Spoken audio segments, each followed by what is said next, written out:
Peace, everyone. You're watching the New Nexus Network. Please take this time to like the video, share the video, and subscribe. And most importantly, hit the notification bell for all so you'll be notified of all videos in the future going forward. Today, we have a special guest to talk about the the National Football League. In my opinion, the greatest sports league there is. So I'm gonna give her a chance to introduce herself, and then we'll go ahead and get started to the discussion. Hey, how you all doing? I'm Raven Moore. I'm currently the sports reporter for the Chillicothe Gazette, a newspaper in Southern Ohio. University of Memphis alum, actually how I met Marcus. I've had experience covering the Memphis Tigers football team, women's basketball team, as well as their softball team. And also I'm the creator of the X Report, which merges the current leagues we love with regards to the NFL, WWE, NBA with social justice, because let's be honest, the days of sports and politics being intertwined, not being intertwined, are over. So yeah, be sure to check that out, thexport.net. Great to talk to you, Marcus. It's always nice to talk to a fellow sports fan, former Memphis Tiger. Absolutely. Go Tigers, go! Both being both Memphis alumni. Yeah, that's one thing we definitely have in common, and we also another thing we also have in common is an actual love for the game of football, and a being um a very knowledgeable person about the game.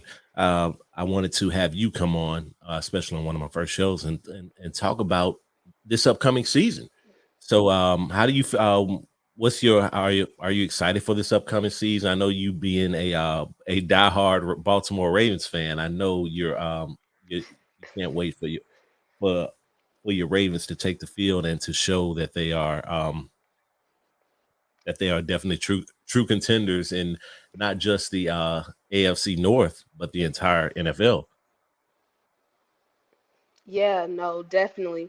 I was actually watching a preseason game last night against the Saints, and you couldn't have told me it wasn't a regular season game. I was just so hyped up with how the defense was playing, got six turnovers. Like, hopefully, it's a precursor for the regular season. But yeah, overall, just every team in the league this year, it's just an interesting storyline, whether it be a rookie, somebody with the point to prove, somebody trying to get a big contract. Like, this year, I think, is probably the most exciting years that we've had in some time. Maybe it is because of the extra season. Maybe it is because coming off, 2020 where things weren't as normal. There was no preseason. We didn't get a combine, like so much craziness. So I think that with this year, there's so many unknowns, but I think that it's a beautiful thing to really get back into NFL the way that it has been, and hopefully it will continue to be.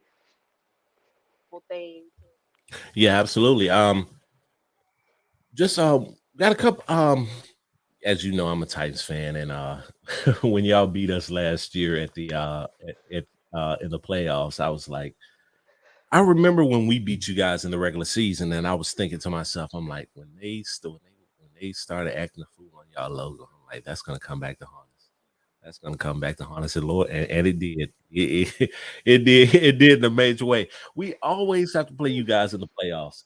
I swear, our last what 3 4 years that we've been in the playoffs, we've always had to come back. We've always had to play you guys, and we always y'all always give us all we can handle. So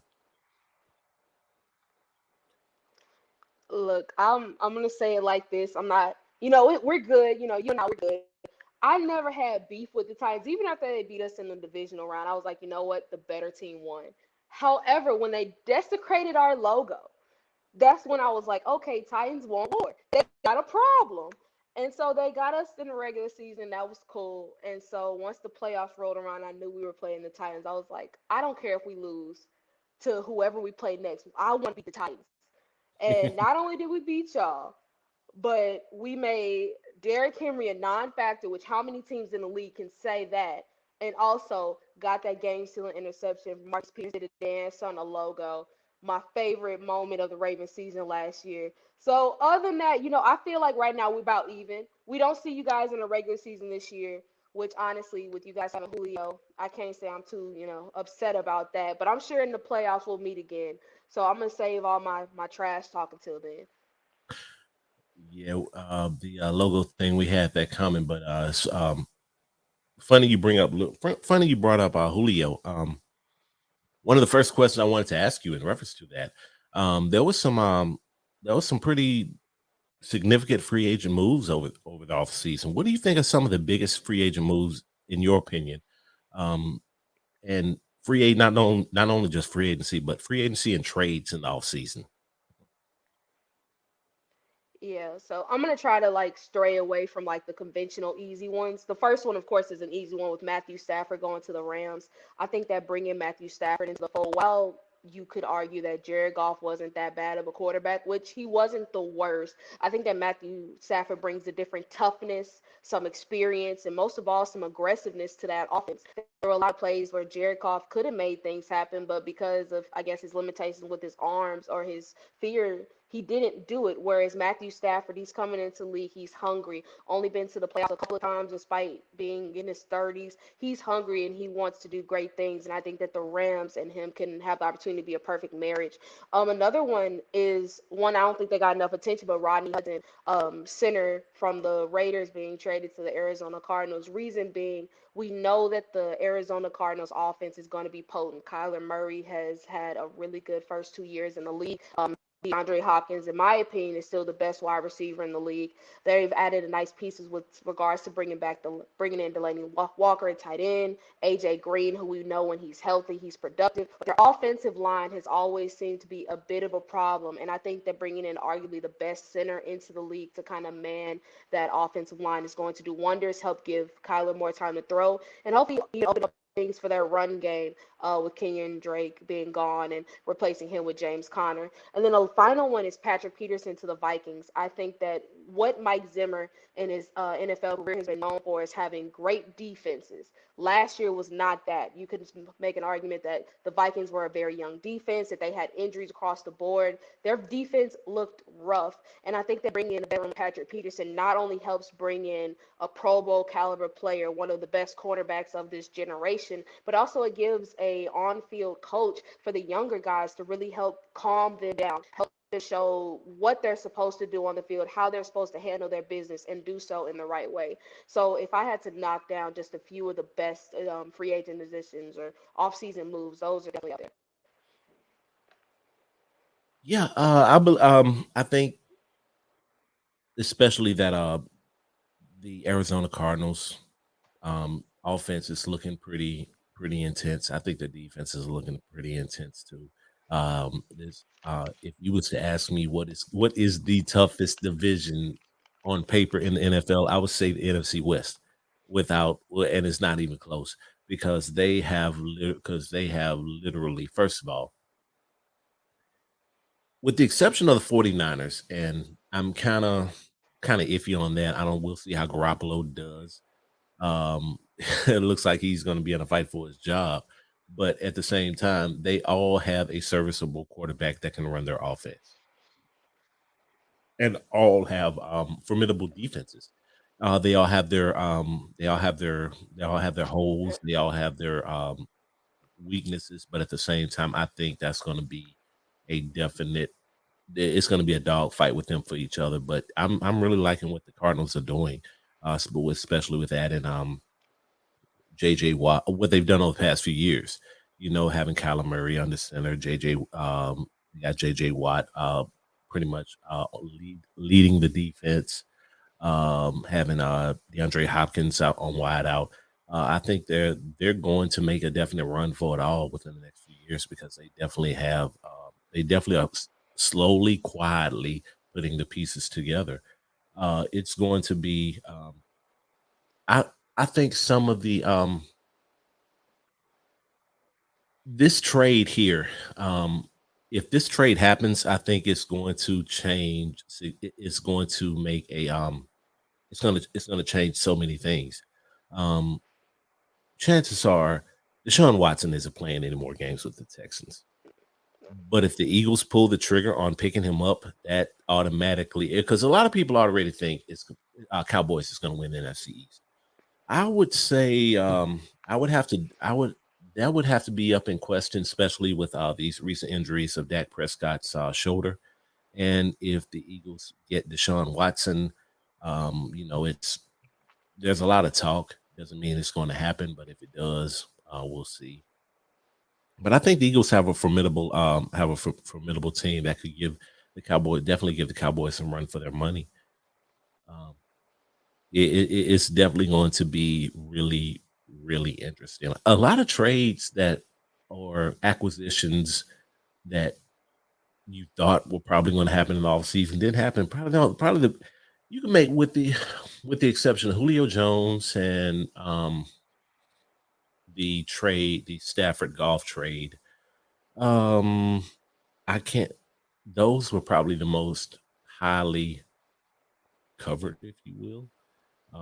One of the more, I guess, the Yeah. ones that was more in the more or less highly, highly talked about. But I think there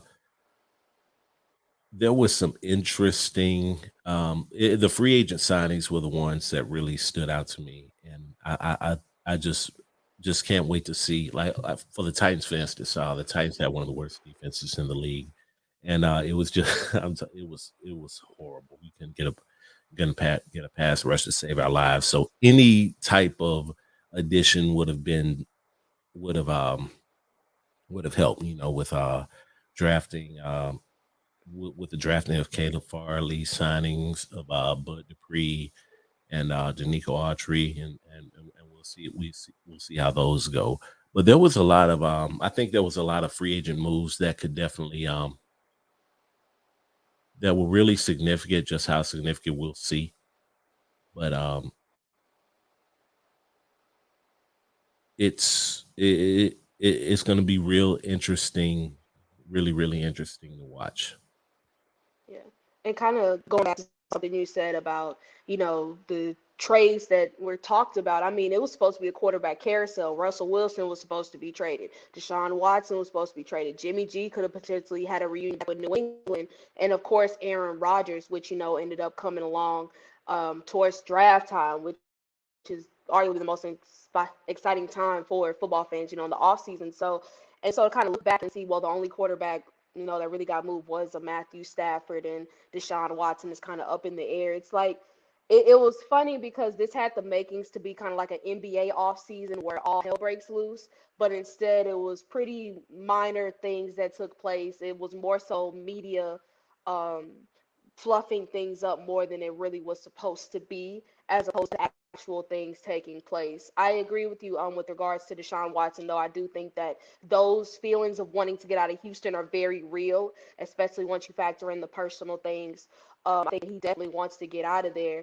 But I'm going to disagree with you in terms of if he were to go to the Eagles, that it would make them a formidable team, mainly because their offense still has some issues. And this is me not even saying I think that the Cowboys are going to win the division, which I know we'll get to later. But I do think that they still have problems. Their offensive line is very good when healthy, but health has been a major concern. Their receiving core is really lacking that explosiveness. They're hoping that Devontae Smith can do it, but there are still questions with that. And so they just have some questions around their roster that I don't really have when looking at a couple other teams in that division. But I do think that getting Deshaun Watson makes them much better than where they are right now with their quarterbacks. So you're saying that the not the Cowboys, but the Eagles have issues with their offensive line.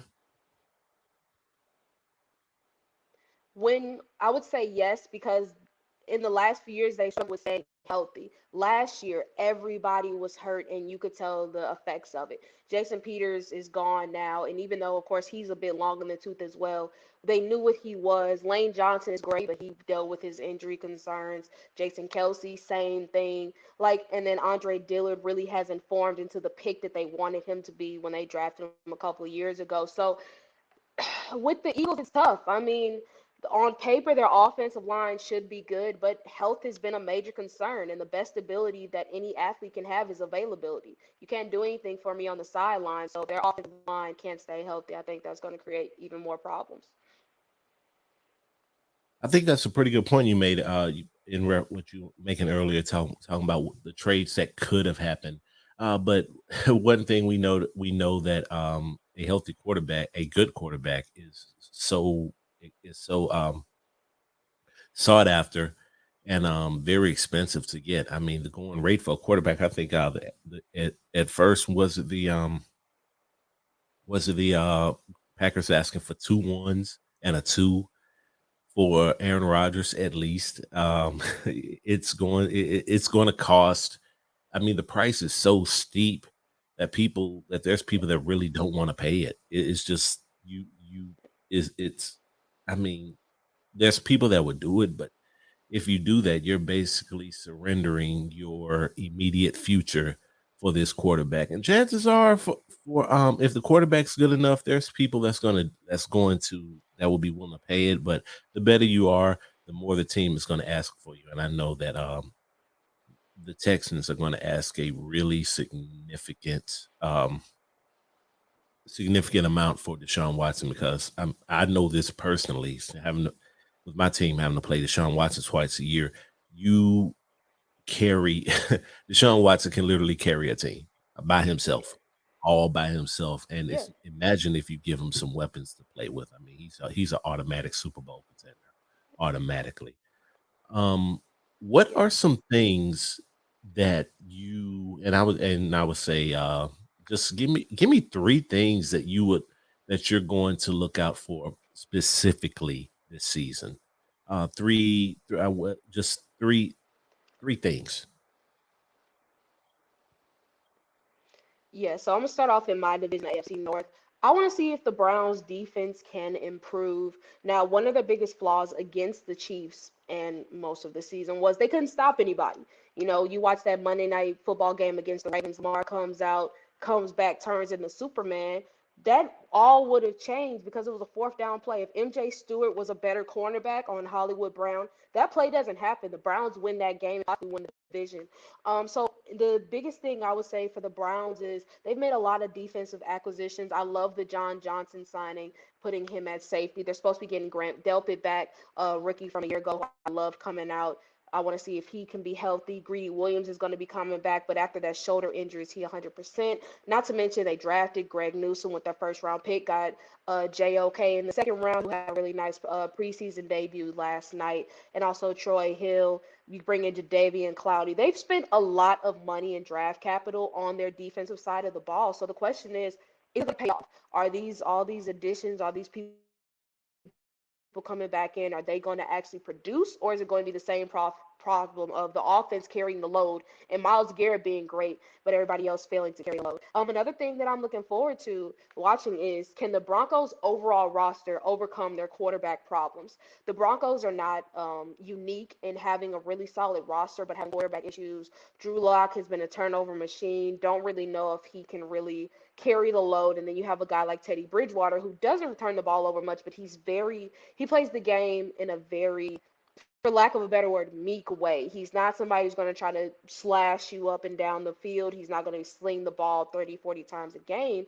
And so the Broncos are at a unique problem where they have two very different quarterbacks, but they have a really good roster. Their wide receivers look stout, especially with Cortland Sutton coming back. Of course, Jerry Judy's there. Noah Fant has shown potential, and that's just on the offense. Defensively, you get Von Miller back. Bradley Chubb was a Pro Bowler a year ago. Their linebackers are looking good. And then, of course, their secondary that they spent a lot of money in draft capital on, too.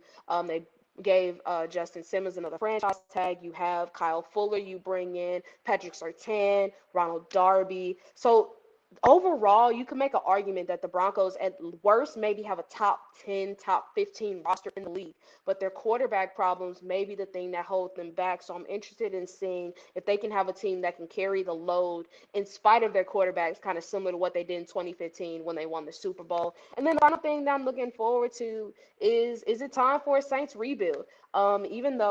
Even when Jameis Winston was on the Bucks, I was a Jameis Winston fan. Don't ask me why, but I've always liked Jameis Winston. And so while I would definitely start him over Taysom Hill, the Saints are going through a lot right now. We really don't know what's going on with Michael Thomas, and even if he does stay on the roster, he's still going to be out for a sustained amount of time. We know Alvin Kamara is a gamer, but can he be the only one? what receivers are going to step up?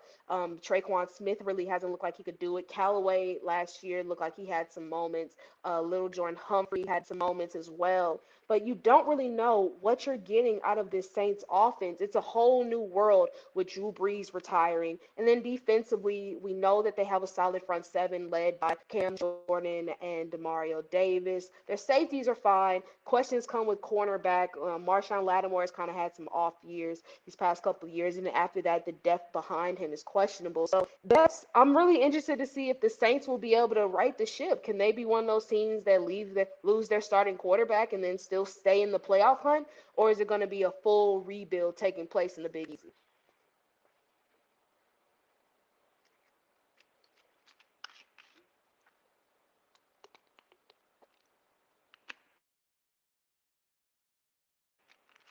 Hey, you're muted, by the way. I'm sorry. You're muted. Oh, my bad. I was saying, Jameis Winston. He's a definitely a interesting character. I've always been a fan of Jameis Winston myself, but he really needs to if he can work on some things with, like, I guess, for more or less just calming down. I mean, he knows how to run an offense. He knows how to run an offense. He knows how to read a defense. He has a tremendous arm. Um, he has mobility. He has all the intangibles that you need for a quarterback. He just gotta find a way to put it together. Tampa Bay, I guess, was his I guess everyone needs that. I guess everyone has that.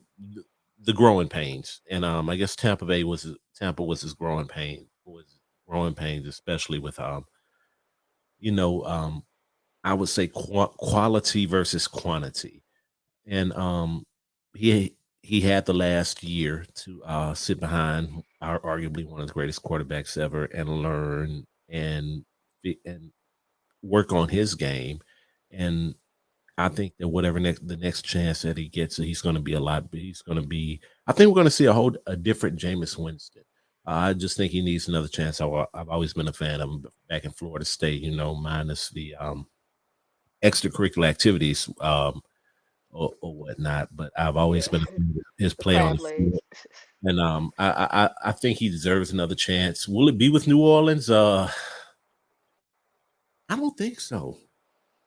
I don't think New Orleans is. Yeah, I think he's a better quarterback than Taysom Hill, but at the same time, I think that they're sold on Taysom Hill. They would rather they'll. I think they're willing to literally down that hill, no pun intended, in reference to having Yeah. Taysom be the next quarterback of the New Orleans Saints. He's probably going to have to go somewhere else, get a chance there, and build from the ground up. But I think that he's going to be a lot better than a lot of people think. A lot of people think. I don't think you should just throw him away and just ignore and just not even pay attention to everything that he has done in his short time behind center. Who are some of the players that, I mean, you've already kind of answered this question in the last question in reference to some of the things you want to look out for this season. But I was going to ask, who are some of the other players that you are willing to look out, who you're going to keep an eye on this season, especially specifically rookies from this draft class. Anybody that you're going to definitely keep an eye on is and pay attention to their performance. Yeah, so first I'm gonna give a non-rookie, but I mean, his situation is so new, you might as well kind of classify him as one. Now I'm gonna say Sam Darnold.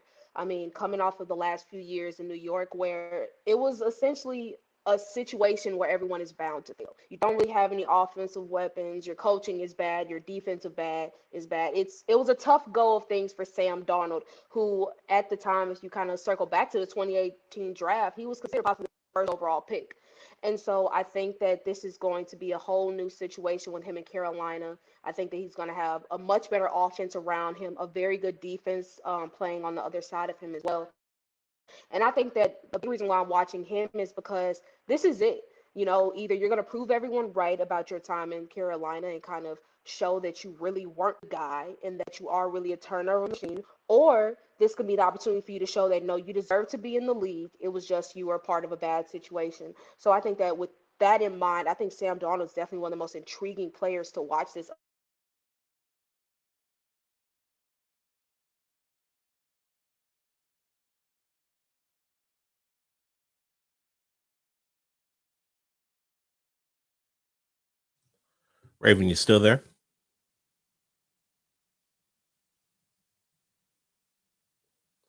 Well, while she comes back, looks like she's probably having some technical difficulties.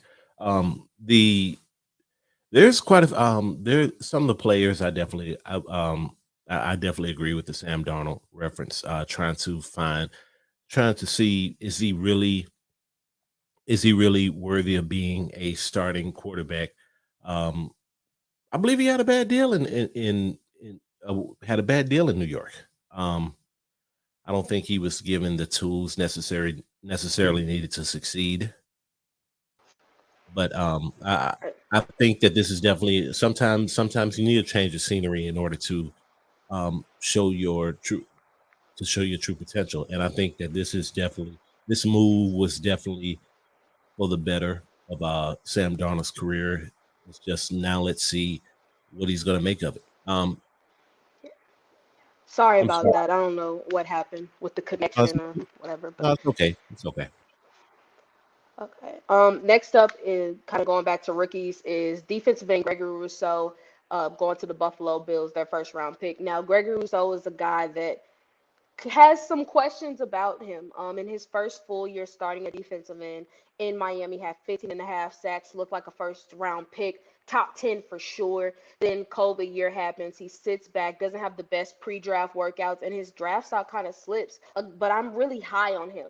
I think that even though he's a bit of a raw prospect, I think that he can provide a big push to the Bills pass rush that they haven't had.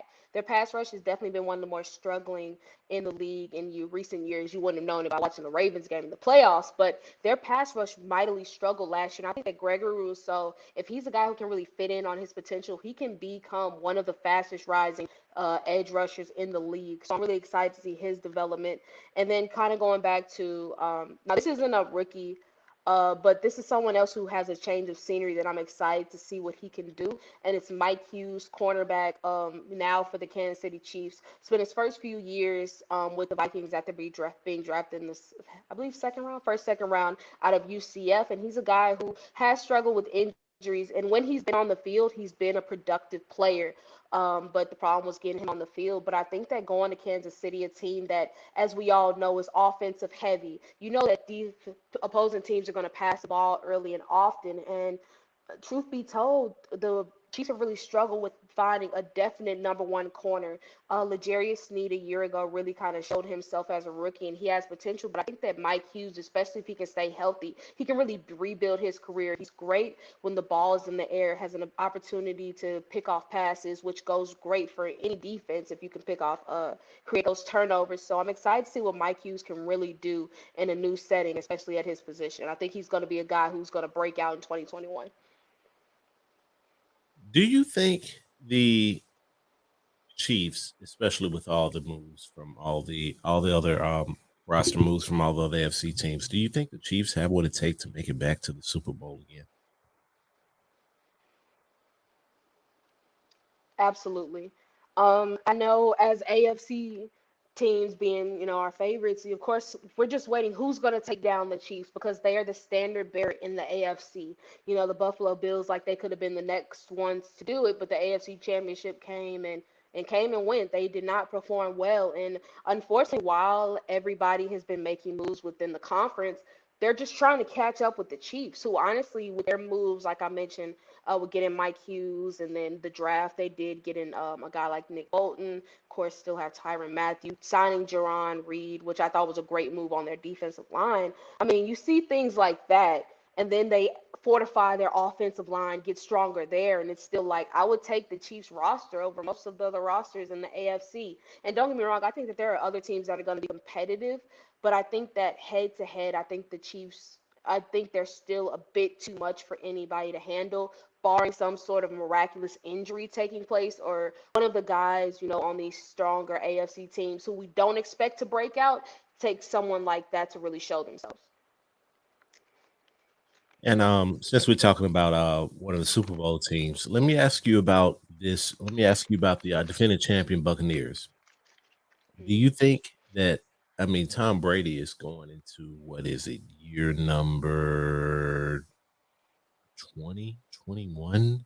I, I believe Um, so, yeah. yeah, and he definitely has a supporting cast around him. Do you think that do you think we all know that eventually Father Time is going to catch up with you? You can prolong it as long as you keep prolonging it and prolonging it and prolonging it, and eventually, you can push it back only so far. But do you think this is the year that Tom Brady hits the wall? It's difficult because while I do think there's going to be some sort of wall that Tom Brady hits, I think that finally his time in the NFL will be coming to an end soon. Um, I think that because of the team he's on, it may not be as apparent. Like you mentioned, the Bucks have so many weapons around him to where even if a pass isn't the prettiest, you have a good idea that it's going to get caught with the receivers that they have. Their running backs really came on towards the end, and plus their defense, well, I'll take that back.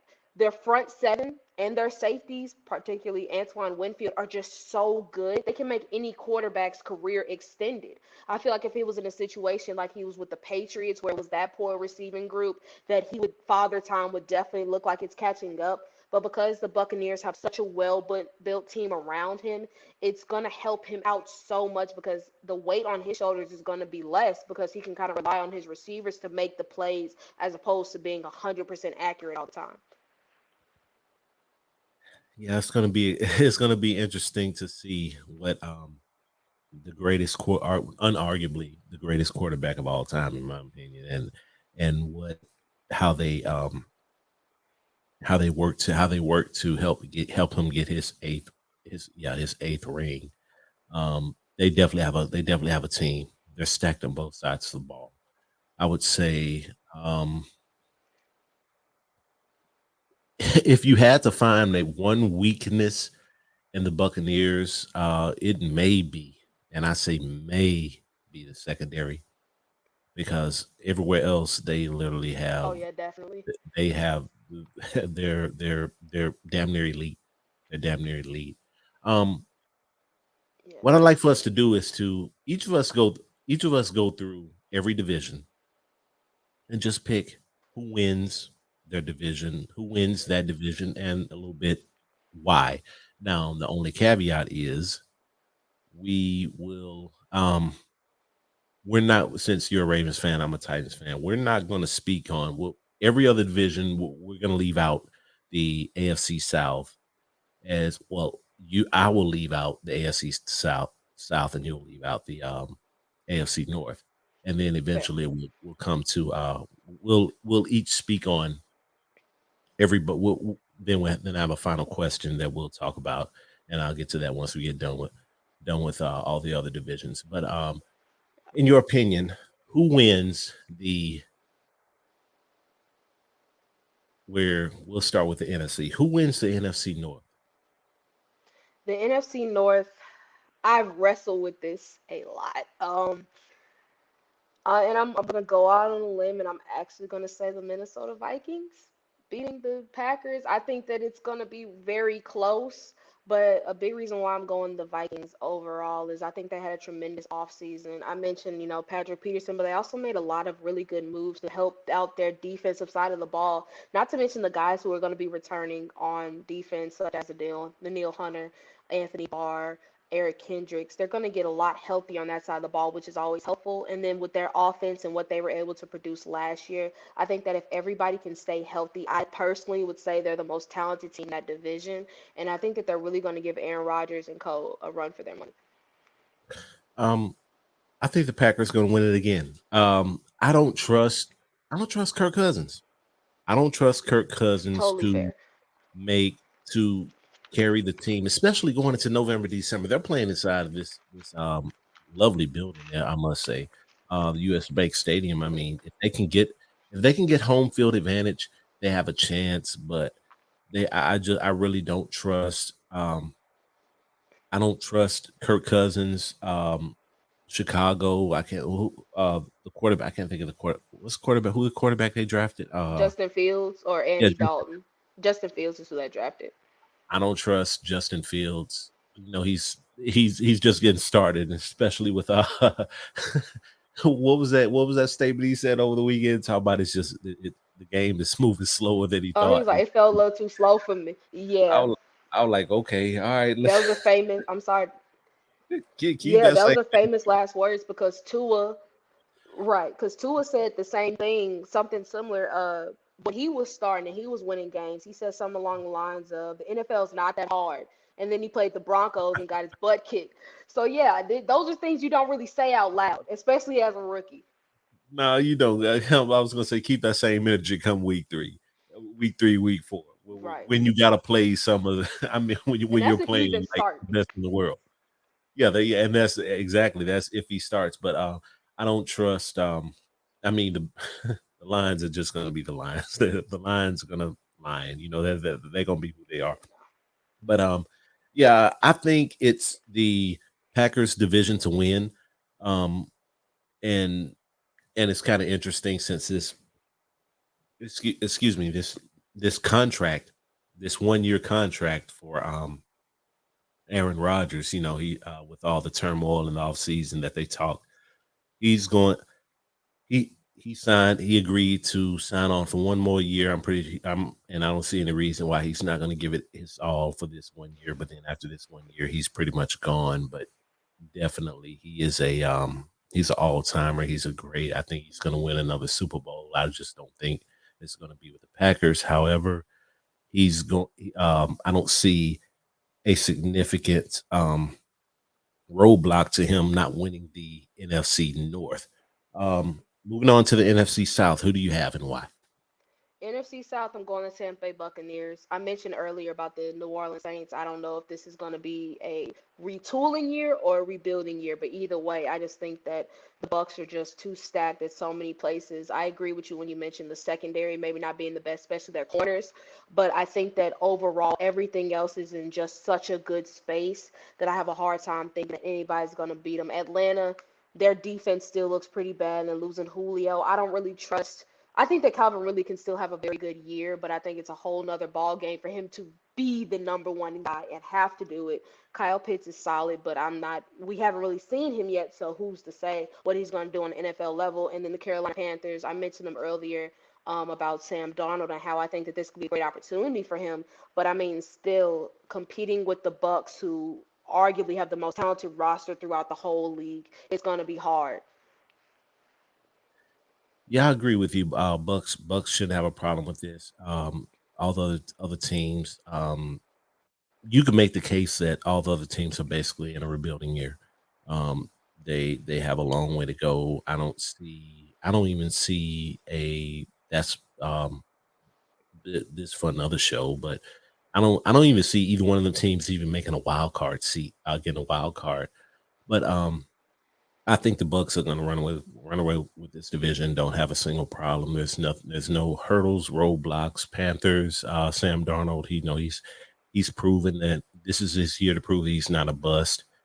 New Orleans is trying to figure out their long term quarterback situation, and Atlanta just don't have much. Um, NFC East. Who you got and why? NFC East now. One of the most difficult, actually, probably the most difficult division to pick. I'm going to go with the New York Giants.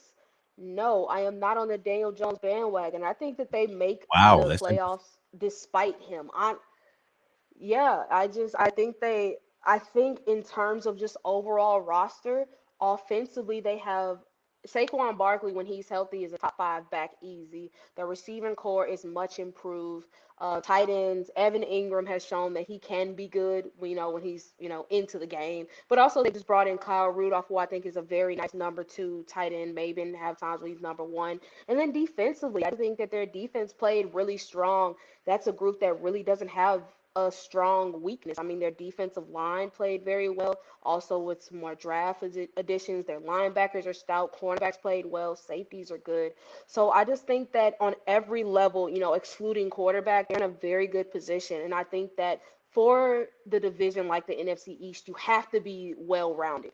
And I think that in terms of last year, we saw that a lot. Like, if you could be well rounded, you'll win the division. And especially defensively, which Washington took advantage of. And then Alex Smith did just enough to get them there. And I think that that's what's going to happen with the New York Giants. I think we should really pay attention to the Washington football team. Not saying they're going to win the division, but really pay attention to them because they're building something, especially that defense. Yeah. They're they're building something really, something that's going to be a problem if they can just figure out their quarterback situation. I think they can definitely make some noise. That front seven for the football team is going to give people headaches, and they're going to need to do that in order to beat who I think is going to, as of right now, run away with the division. That is, if Dak Prescott is healthy, the Dallas Cowboys, because the Dallas Cowboys have Pro Bowl players on at every level, literally every level, offense You and must mean, okay, where? Who is a linebacker? I mean, not linebacker, a piece person in their secondary who could make the Pro Bowl, realistically. okay, maybe not, maybe. Okay, thank you. Thank you. And now And that I think, okay, even their there's defensive line, Demarcus Lawrence is like a fringe Pro Bowler. Their best defensive unit is linebacker easily, but their okay, defense is okay, still but you don't think they have a pass rush. Who's the guy they drafted in the no, that's didn't they draft a defensive lineman in the first round? Or am I thinking about somebody else? no. They got Michael Parsons, linebacker out of Penn State, which is Okay, great. Their linebackers are going to be great. Everywhere else on that defense, no, they can't stop anybody. you trying to yeah, okay. In terms of offense, they easily have the best Okay, offense. But but I will all right, I will say this. Their offensive their offensive weapons are elite. Their offensive weapons are elite. yeah, Defense, I still say front seven can make enough noise to keep, especially to keep certain teams at bay. Because I don't think too many teams, especially in the in the NFC East, can score with them. Can you see Washington scoring with the Cowboys, putting up 30, 40 points a game? I don't see it. Well, but Washington has I, a front seven that's a problem. But Cowboys that and could then stop. Eagles, Yeah, and Eagles, no, I don't think the Eagles have it. New York has, if Daniel Jones cannot turn the ball over, they have offensive weapons that could do it. In terms of offense, I 100% agree that the Cowboys have the best offense, but their defense, in my opinion, is easily the worst in that division. And I just don't see them stopping anybody. I think it'll be one of those things the offense can score 30, but the whoever they go up against can score 32, minus the Eagles. I don't know about the Eagles, but just that defense is just, and the thing is, because the NFC East is such a wide open division, I don't even like totally disagree that they could win the division. I just think that their defense is just so bad that it's just going to be a thing where the offense has no choice but to score 30 plus. Because if they don't, they're going to lose. I'm looking at the Cowboys. I'm looking at the Cowboys projected defense, and yeah, Besides linebacker, I just can't do. Even Demarcus Lawrence is not somebody I get excited about. He had one great year. I think I was 14, like that. Got paid, and then just looks. He's just there. Like there are several. He's not even the best pass rusher in his division. According to their website, I'm on the Dallas Cowboys website. I see that Trayvon Diggs and Anthony Brown are their potential starting corners, and I'm like, Ooh. uh, yeah. Trayvon Diggs showed some things as a rookie, but I'm still not like How Snoop Dogg say, banging the "Who?" draw. Yeah, like I'm not. I'm sorry. The Cowboys defense is terrible. Offensively, they are great, but their defense is bad. Yeah, I kind of I was yeah. That secondary is it all that, but yeah, I really like what they're doing at linebacker though. Um, I think Linebacker's late great. I think Leighton Vander Esch is probably Is he's top healthy? five. I That's the think he's question. top when he's healthy. I think he could be top five. He's definitely a. You don't think so? Top Top five. five? No. Leighton No, Vander Bobby Esch. Wagner, Darius Leonard, Devin White, Levante David, Fred Warner, Roquan Smith. I That's said just could naming be. a I few. said I said, I said could That's be. just naming a few. Said, said could Okay, be. He it has could be. potential. I, I just don't. okay, But yeah, he definitely has a potential. But yeah, I don't see it. I don't see nobody beating the Cowboys, especially with if Prescott stays healthy, if Ezekiel Elliott stays healthy, especially if you have um uh why am I drawing a blank? you talking CD about Lamb and the CD offensive Lamb line? Yeah, CD Lamb is great. and I just Amari Cooper, as long I as they're look at it. healthy. I look at it like this though. When you mention the Cowboys, it's a lot of if this, if they, if this. Whereas that's why I mentioned like having such a well-rounded roster is important because you hope that Dak is healthy. Because if Dak isn't healthy, everything you just said is out the window.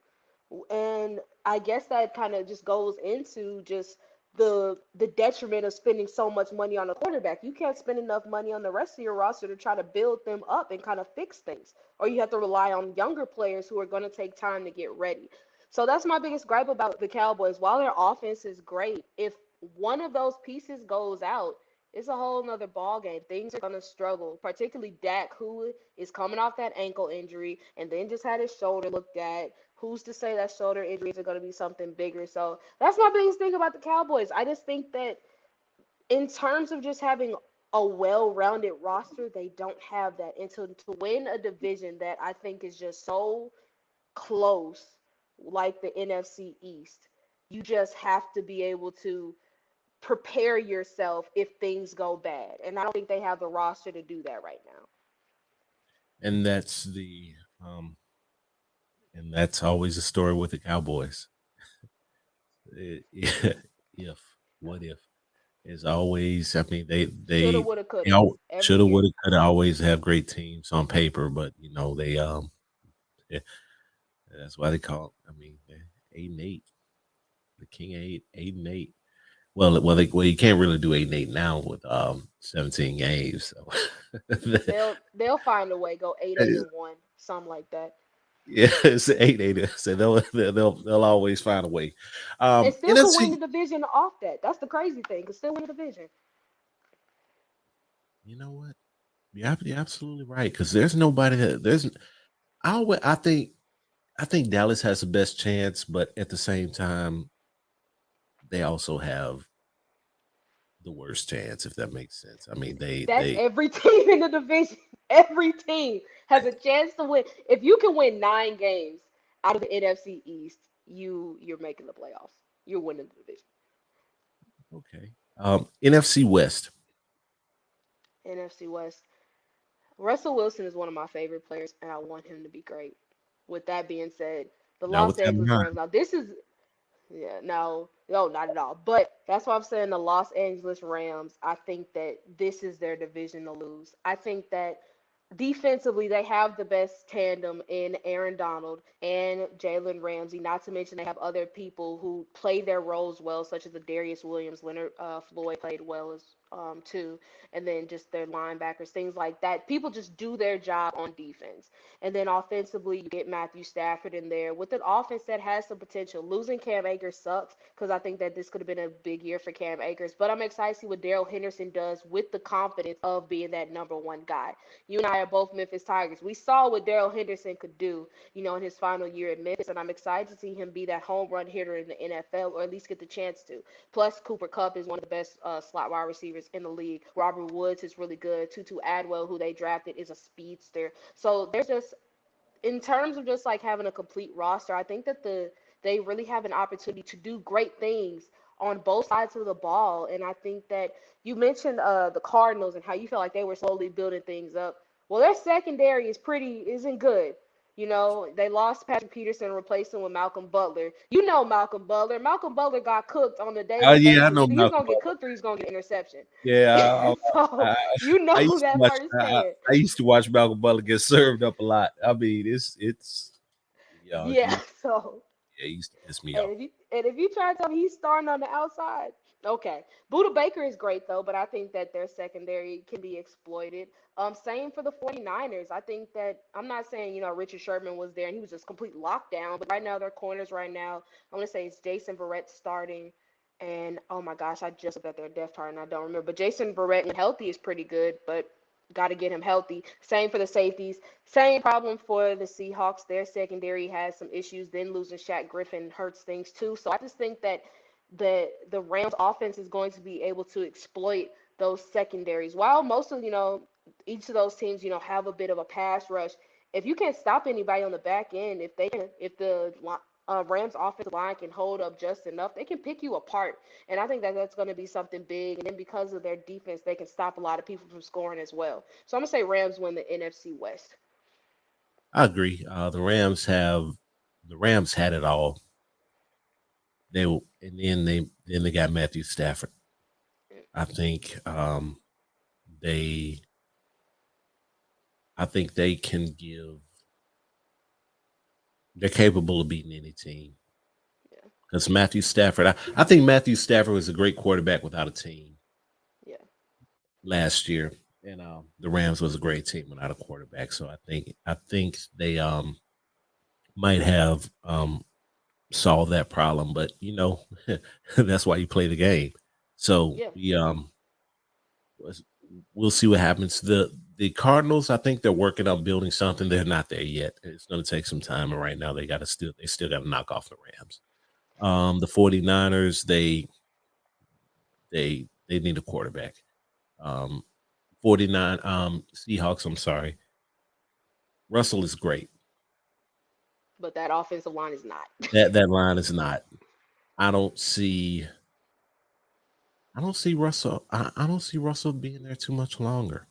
Russell's going to go somewhere else because he's going to get tired of having to run for his life. But I mean, Yeah. all The that man stuff got was three cool. kids. Yeah, he got 3 kids. I mean, he ain't got time. I'm pretty sure they're driving him crazy. But it's Yeah. He and then he got to go out. Then he got to go out there every Sunday and like literally, you know, run I for his mean, he life. pulls some amazing tricks. I mean, when I remember Yeah. first seeing this guy, I'm like, how do you do it? I mean, he's amazing, but then he's getting older now, and Yeah. he's still great. But some of the stuff that you used to do when you was in your mid to younger 20s, not so much now. I mean, he definitely has the arm, he definitely has the IQ, he definitely has the accuracy. But he's gonna get tired. He's gonna get tired of that, and especially Yeah. that's part of the game because a quarterback. What's the going rate for average going rate for a quarterback? I mean, how the highest the highest paid quarterback is making about what 40 something a year. Patrick, Yeah, 45. yeah. Everybody that takes. I mean, you got to cut your losses somewhere. Seattle is deciding to cut it with the Yeah. offensive line because they can't get nobody to protect them. So he's going down like you, you, you got to do something. But I think there's some other things that are. Now, um, Go ahead. I was just gonna say, when I mentioned the New York Giants and how I think that Daniel Jones is gonna be gone regardless. I think that if Russ really gets fed up, because I mean, I think that the frustrations he had with the offensive line and then them, and when he was having such a good year passing, trying to transition to a run game, I think those frustrations were real. And so, who's to say that maybe he won't somehow end up in New York as a Giant? I think you put Russell Wilson on the Giants, and they have the best team in that division easily. Yeah, absolutely. You put Russell Wilson on, yeah, he definitely changes. I mean, if you put Russell Wilson on a lot of teams, that makes him the best. You can put him on Baltimore, and I'm good. I take Russ every And day of the week. No disrespect and to Lamar, I love Lamar, but Russ is and Lamar Jackson, and we'll talk about him a little to close out the show. But yeah, I don't see any reason why the Rams should not win the NFC West. AFC, we're skipping over the North and the South. AFC East, who you got? AFC East. I got Bills. Now this is one of the most clear cut divisions in the league. I think that I mean, if it ain't broke, don't fix it. And if anything, they've gotten better. Tre'Davious White is still a top cornerback. We saw the how potent the tandem of Josh Allen and Stephon Diggs can be together, and I think that with another year under their belt, they can even get better. Then add in Emmanuel Sanders, who had a great year with New Orleans and showing that he can still go. That's another great piece to that offense. Really, the only question I have about the Bills is their run game. Their offensive coordinator said that it was by design that they threw the ball so much. But I think that we've also seen that when Devin Singletary or Zach Moss get the ball, they don't do too much with it. So that would really be my only question with the Bills. And then you flip over to a team like the Patriots. I think Mac Jones starts soon. If he doesn't start week one, I'd be shocked. Like within the first few weeks, I think it's his team. I think that they tried the Cam experiment. He's a great teammate, but in terms of being a Patriots quarterback in the offense that they run, Mac Jones is a perfect fit for it. So I think that Mac Jones gets the start, and I think that they do still have a solid season. I don't think see them win the division. The Dolphins defense, I think, is going to take a couple of steps back. Also, I don't think their offense is, as improved as a lot of people think they will be. But I do think that Tua has a better year, especially because he has more confidence in himself and also the organization by letting Ryan Fitzpatrick go and not really feeding into the quarterback rumor shows that no, we believe in you. We think that you can do something. And then a team like the Jets, while I think they are much improved than where they were a year ago, I think it's still going to be some time before they're really considered in the conversation. So I think it's the Bills division. Yeah, the Bills run away. The Bills run away with this one. They have. I really like Josh Allen. He is. I think he's going to be elite. He definitely has the weapons. He definitely has the weapons around him. Um, the but I've watched Belichick for over 20 years make something out of nothing. I'm not saying he's going to win the division, um, but it wouldn't surprise me if he finds a way to sneak into the playoffs this I see year. them as a wild card team. I think Mac Jones leads them to the playoffs. Yeah, I mean, Belichick, he finds a way. He just finds a way. Miami is they got a. I wasn't convinced with their defense last year. I need to see them do it again. I mean, do it Yeah, twice. yeah, Do it two times, right, and then we can talk. right. Um, and the Then we'll Jets, talk. Yeah, yeah, uh, uh, the Jets, they're just the Jets. Um, yeah. AFC West, AFC West. There's I I got to give the boring answer. yeah, go There's ahead. the Chiefs. I hate to Yeah, I give mean, the cliche, but yeah, there's I there's it's the Chiefs. I think that it's gonna be competitive for like maybe a wild card spot. If the Broncos quarterback situation can improve at all, or maybe even the Chargers. Maybe if Justin Herbert can do it again, I think that he could, produce a pretty solid year, make them in the conversation. But it's the Chiefs division. there's nobody else. Justin Herbert in time, not yet, Yeah. not ready. Broncos. Now, if the Broncos get Rodgers next year, Yeah, we can Or Deshaun. If they get or Deshaun, Deshaun. I mean, we could definitely have it. We yeah. definitely have this conversation then, but right now there's nothing to really talk about. Um,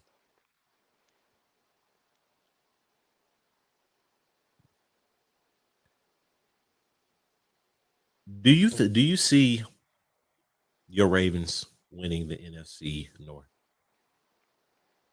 Yes, I do. And this is taking out complete bias.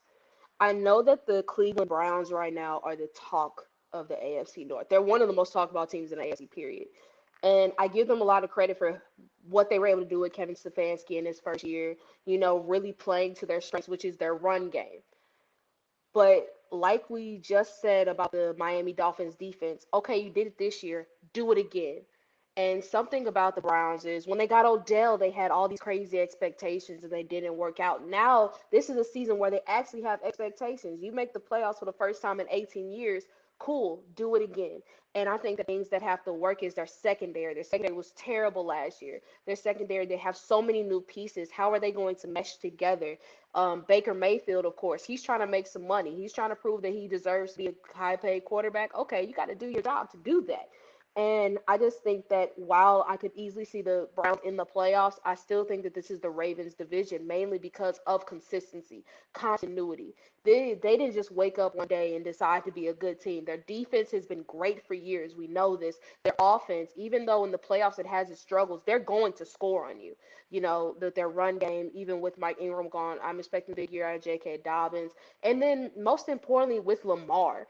If you were to ask me which player in the league probably has the most to prove, it's Lamar Jackson. Everybody's counting him out. People think he's a running back, yada yada yada yada. But in essence, this is the year to show that he's a good player because the Ravens have actually invested quite a bit into their receiving group.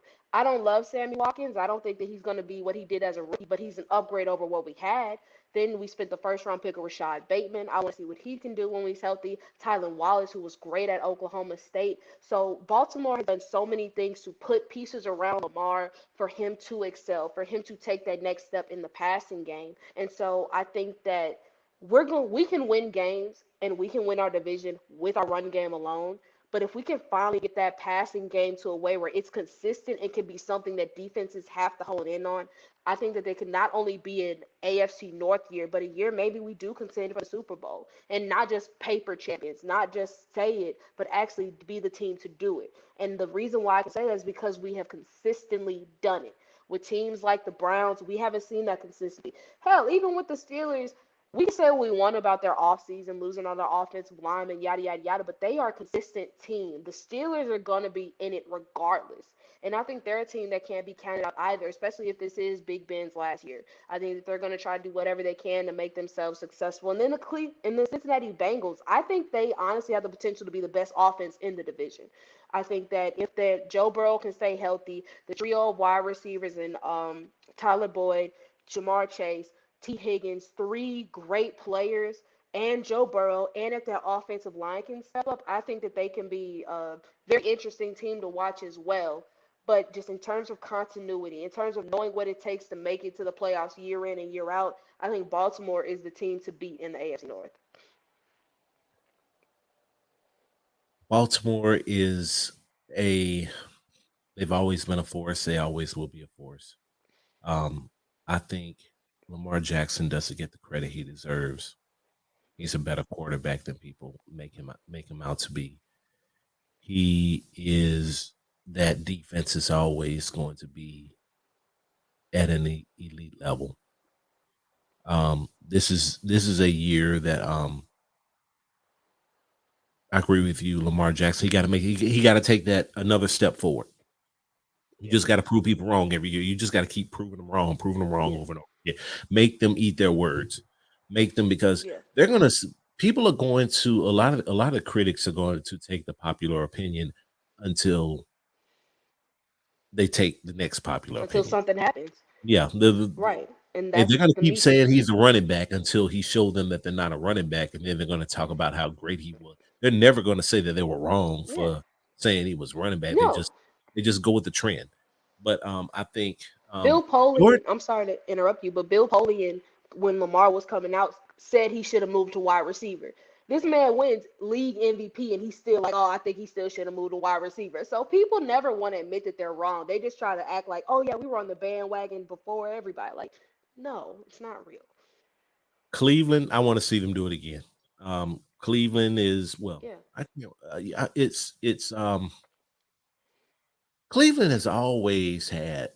I mean, after with years and years and years of getting top first round picks, and they have great players, and it seems like they have their they have their quarterback down. They have their quarterback, or do they? I guess the Oh, team the team doesn't have as much to prove to me as a quarterback does. The quarterback got to show me something, and yeah, we'll see what 100%. happens.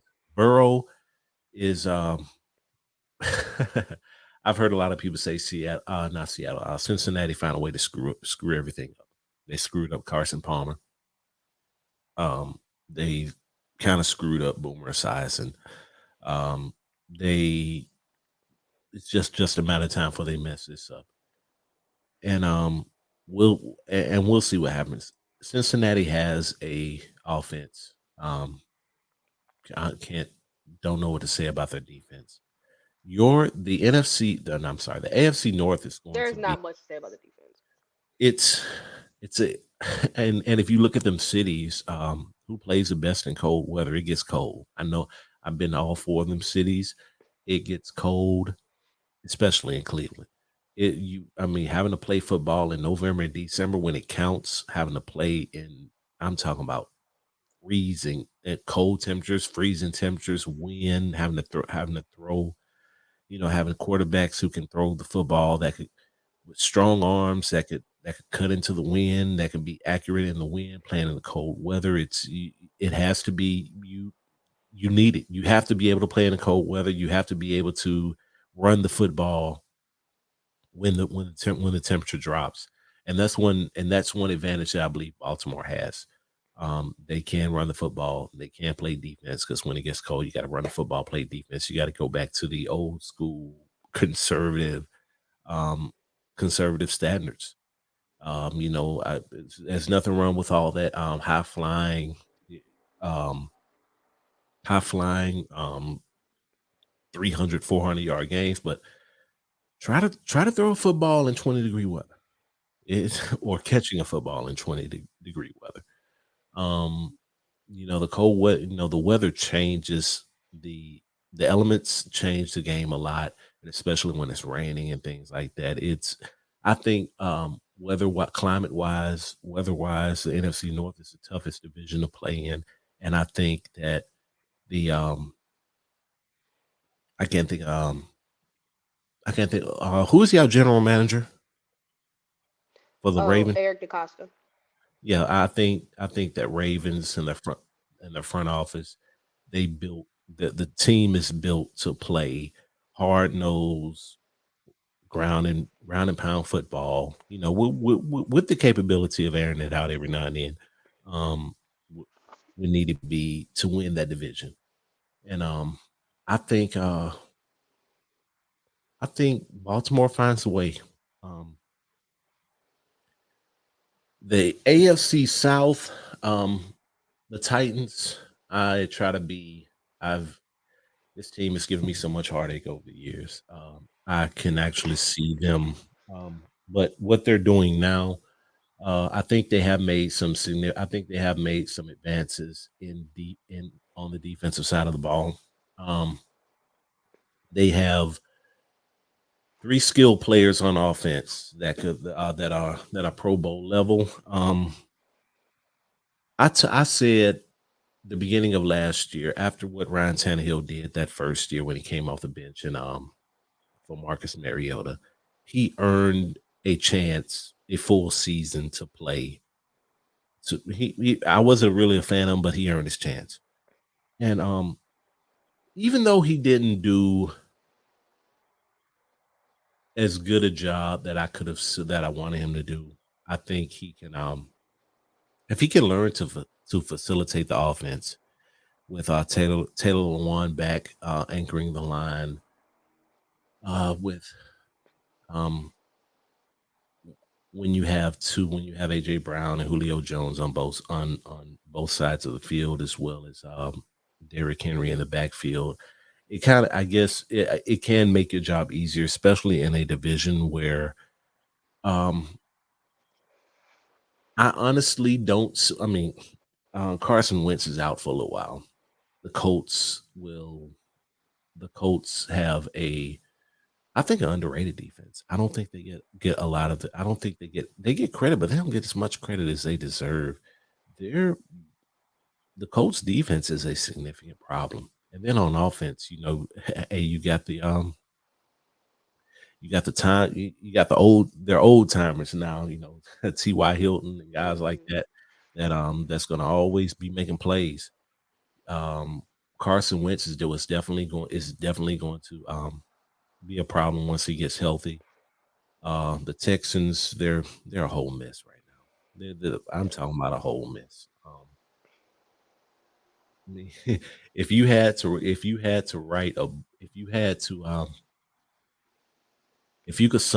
up how to mess up a Super Bowl caliber team in 2 words, it would be Houston Texans, and that's based on things that they did over the past 3-4 years.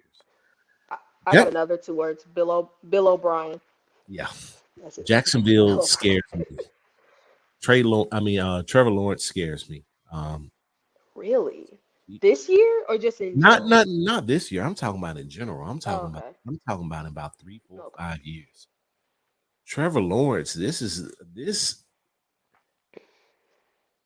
If you look at some of the quarterbacks that have came through the AFC South, take the Colts for instance. They went directly from Peyton Manning to Andrew Luck. Philip Rivers for 1 year. Now they have Carson Wentz. We'll Carson see how Wentz. that works. Um, the Texans, they had Deshaun Watson, which that team a couple years To ago. be I mean, you can make arguments Deshaun, at all. I, I would say that Deshaun Watson's like the outlier in terms of Houston quarterbacks. David Carr wasn't necessarily terrible. His offensive line was a joke, so that didn't help. And then you go to a guy like Matt Schaub, who had like 1 or 2 solid years, and then Deshaun, and now it's back to the pretty much just like average at best quarterback situation. But this guy, Trevor Lawrence, if Jacksonville don't find a way to screw this up, this is it. This is their guy. They just get right now. They need to take advantage of these next 3, 4 years where they have them at basically, at bargain basement prices, and work on building their other team up to make it good enough that make a significant run. Because eventually you're gonna have to pay this guy if he is as advertised. And I've seen him play with his years at Clemson. He is as advertised. If he comes into the league playing the way he But did, in college, though, well, he is. People say he's a one of it the greatest prodigy to come out the NFL since John Elway. They and said he's it's better just than tough Andrew. because the thing is like when we hear these like monster expectations for these college players, it's all fine and dandy, but you got to play in the NFL first. And while there have been those guys who, like Peyton Manning was another guy who was talked about out the wazoo, like this man's going to be great. Came in and did it. There's still other guys who really didn't do it. Like I don't think that Andrew Luck was as great as everybody made him out to be. In terms of the hype that he had coming into the league, I don't think that he hit the potential he was supposed to have. Did it play in part to his offensive line? Absolutely. His offensive line was terrible for most of the time that he was there. But I still feel like, in terms of the expectations that were put on him, he did not pan out the way that he was supposed to. And so I think that I'm just really weary of on yeah, like Trevor Lawrence was amazing in college. I don't argue that. But I just think that I'm not gonna bet the house on him being like a superior quarterback just yet. Let me see his rookie year first. Let me see what he can do first before really being like, oh yeah, this is it. And that's just for any position because anybody. I'm not gonna say anybody can be great in college, But the college and the NFL are two different ball games. Justin Fields can say the game was quote unquote slow for him as much as he wants to, but He's once going to that regret season that. kicks off for real, yeah, because now defense is going to be headhunting. The Broncos, when Tua said what he said, we're headhunting. They were like, okay, let me show you how fast it can be. And you're saying this in the preseason, so I just want to see him do it when the guns are live, when it matters. Preseason, like last night, he didn't have the best game, but I mean, once again, it's the preseason. It's gonna take some time. Truthfully, I don't think he's really gonna hit his potential until Urban Meyer is gone as head coach. If we're being honest. Ooh, hot take. That's one of the hot takes. Urban Meyer is an amazing college coach, Oh boy. but some of his roster decisions with this team so far, namely Tim Tebow, is like it's rough. And then bringing in Travis Etienne, and it's like, and then if they trade C.J. Henderson, like it's just different moves that are taking place that are just like really. But that's just me. I could be wrong. Urban Meyer could show that he can coach the NFL too, but really, I don't think Trevor Lawrence hits his peak until Urban Meyer retires or quits or gets fired, whichever comes first. I believe I think the Titans win the division. But they still got a lot of work. They still got I think they win the division. They still got a lot of work to do. I always stand on the premise. I said, just give me one Super Bowl before I die. I just want one. Just give me one. I mean, I don't. I mean, yeah, I don't care about. I mean, Cowboys with their 5 and Steelers with their 6 and all the other stuff. That's fine. I just want one. But I think we're moving in the right I just want direction. to experience it. Yeah, I think we're moving in the right direction, and I'm excited to see what the season holds because a lot of people are expecting Titans to have a monster offense. Um, I don't, but I try not to subscribe to all that stuff. I'd rather see it first. Um, I think. What do you think? Given your what do you think the Ravens' schedule is going to be? I mean, not their schedule. What do you think their preseason record, not preseason, Record. regular season record is going to be? Yeah, What do I you got you. predict? Well, first, I do agree with you about the Titans winning the division. I think that Carson Wentz's injury is going to help them out because I think the Colts are going to take some time to really get Carson Wentz like ingrained to the offense, even though they do have nice pieces. Not to mention their defense. Like when Baltimore played the Colts last year, I was like, oh yeah, this is a top 10 defense easily. That was one of the most frustrating games for me to watch for our offense. But yeah, as far as the Ravens go, um, I mean, everyone knows division games are always the toughest. And last year we beat everybody in our division but the Steelers. So I think that in factoring in those games, probably lose. I think we probably split one with the Steelers and we split one with the Browns. And then we play the NFC North this year. So it'll be very interesting to see us against Aaron Rodgers and Where is that Justin game? Field. That I think that game's in Baltimore. I Okay. think it's in Baltimore. I can double check. But yeah, overall, I could see this being I see about 13 and 4, 12 and 5. Realistically, I think that's about our range. Like I said, I think we split a game with the Browns. I think we split a game with the Steelers.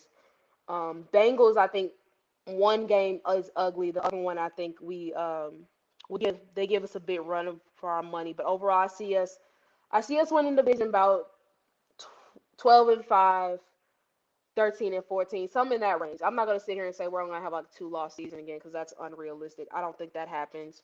Um, and just to confirm, yeah, that game is in Baltimore, week 15. Um, but yeah, so yeah, I say our range is about 12, 5, 13 and 4, something along those lines. I feel like there are a few games that we play that I could see games that going in should be a breeze, but it may be more difficult like the Bears. I mean, the Bears defense is still going to be a bit tough, and then if Justin Fields comes on like everybody anticipates him doing it, I could see that being a factor.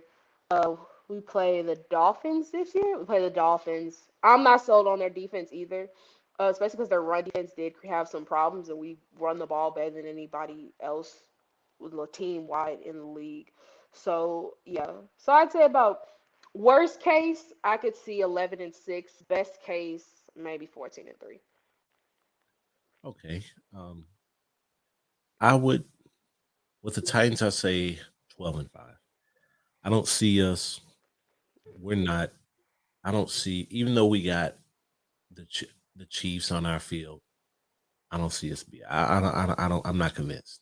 Um, we're good to lose against the Colts at least once a year. Well, we always split one with the Colts.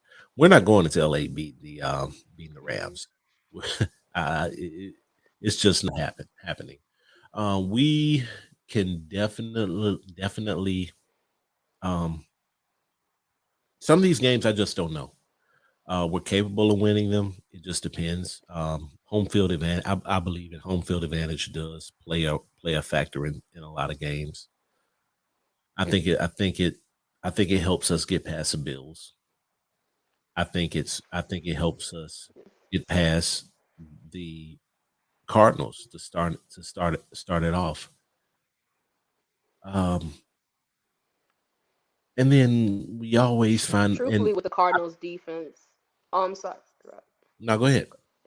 Oh no, I was just gonna say with Cardinals defense, I don't really don't think that home field advantage would be that necessary. Like I mentioned with the Cardinals secondary, and I really don't think they'll have the defense to slow down Derrick Henry. So I think even if you were in Phoenix, I think they'd be able to handle him pretty decisively.